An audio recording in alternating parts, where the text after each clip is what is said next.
Un hologramme super mince, l'avenir proche des écrans 3D en couche mince. Les vrais hologrammes, les images 3D capturées comme des photographies, sont encore loin de répliquer les astuces de scène flashy qui se masquent sous le titre.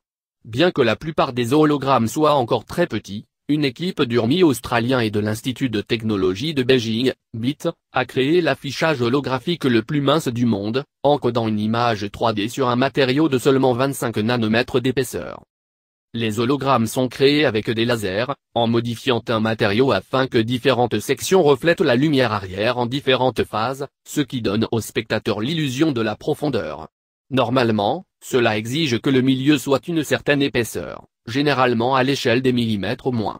Mais les chercheurs ont réussi à créer un hologramme sur une surface 100 fois plus mince, en utilisant un matériau appelé un isolant topologique en film mince et un laser soigneusement contrôlé. Non seulement cette technique permet aux surfaces plus fines de devenir des écrans holographiques, mais elles leur permettent de créer des pixels plus petits.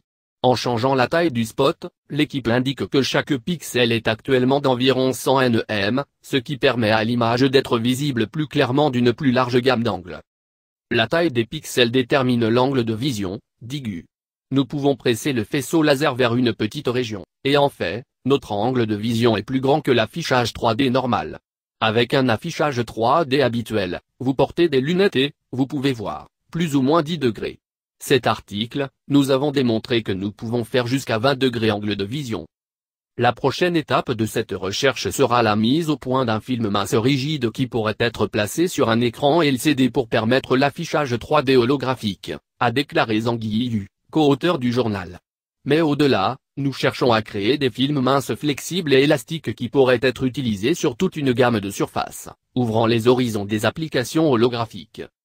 La recherche a été publiée dans la revue Nature Communication.